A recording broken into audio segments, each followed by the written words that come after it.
Hello and welcome to the review of the 2023 Austrian Grand Prix. Let's start off with the teams as always and begin with Red Bull. It may or may not be surprising to hear that Max Verstappen dominated the weekend and topped every session of the weekend. However, his teammate Sergio Perez failed to reach Q3 this weekend after having all three of his lap times deleted in Q2, to the annoyance of his team boss Christian Horner. Perez did however recover in the race and battled his way through the pack to finish on the podium in third place.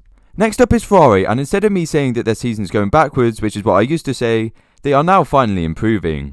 In qualifying, Charles Leclerc narrowly missed out on pole position and his teammate Carlos Sainz qualified just behind him in third place. Normally, Ferrari's race pace is way worse than their qualifying pace, but this time Ferrari were able to hold their own against their rivals and Leclerc crossed the line in second place. But Sainz, however, was one of 8 drivers to get post-race penalties for track limits, and despite crossing the line in 4th, Sainz's 10-second time penalty dropped him down to 6th place. Let's move on to McLaren, who brought upgrades, but just for Lando Norris's car. But he sure did make the most of it as he qualified in 4th place behind the 2 Ferraris, and Oscar Piastri qualified in 14th place. In the race, Norris had battles with Lewis Hamilton in the early stages of the race, and Norris was very keen to get his fellow Brit a penalty for track limits, which was successful as on lap 17, Lewis Hamilton was given a 5-second time penalty. At the end of the race, Norris crossed the line 5th, but after Sainz's penalty was applied, he'd moved up to 4th, and his teammate Oscar Piastri originally finished 17th, but was promoted to 16th after penalties were applied. On to Aston Martin, and Alonso's statement stating that he'd get a podium every race isn't going very well. In qualifying, Lance Stroll outqualified Alonso for just the second time this season as the 2 Aston Martins lined up 6th and 7th for the race. Both Alonso and Stroll had tidy races as neither of them received any penalties for track limits, and after post-race penalties were applied,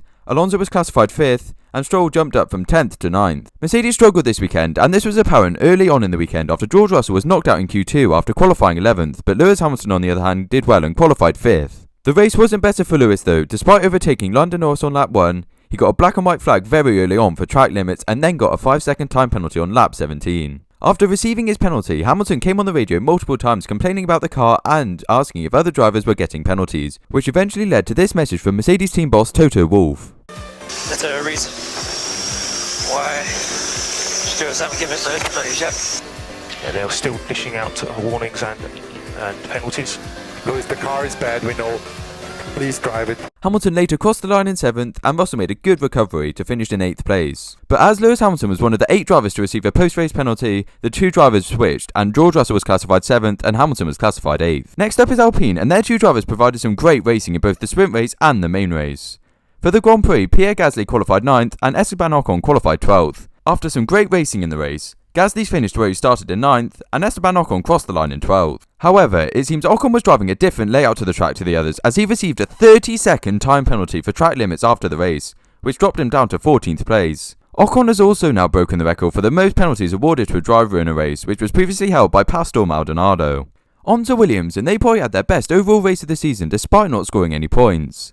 Albon qualified in 10th and Logan Sargent qualified in 18th place. Sargent had a great race and crossed the line in an impressive 13th place, and Albon just missed out on points and finished in 11th place. Logan Sargent was one of the 8 drivers to get a post-race penalty for track limits, but it didn't affect his position as others around him also got penalties. Let's go on to Alfa Romeo, and one of their drivers didn't even exceed track limits once in the race. Alfa Romeo had a pretty average qualifying, with Zhou qualifying in 17th and Bottas qualifying in 13th. In the race, the 2 Alfas swapped as Zhou crossed the line in 14th and Bottas crossed the line in 16th. However, Zhou didn't exceed track limits once and Bottas only did a couple of times, which resulted in Zhou being promoted to 12th and Bottas being promoted to 15th place. AlphaTauri had another disappointing weekend as Yuki Tsunoda qualified in 16th and Nick de Vries qualified last. The race was no better for Nick de Vries and Yuki Tsunoda as they both received post-race penalties, which resulted in de Vries being classified 17th and Yuki Tsunoda being classified in 19th. Finally, Haas's trend of a good qualifying and a good sprint but no race pace continued as Nico Hülkenberg qualified in 8th and Kevin Magnussen qualified in 19th with a suspected gearbox issue. On only lap 14, Nico Hülkenberg pulled off the side of the track with smoke pouring out of his car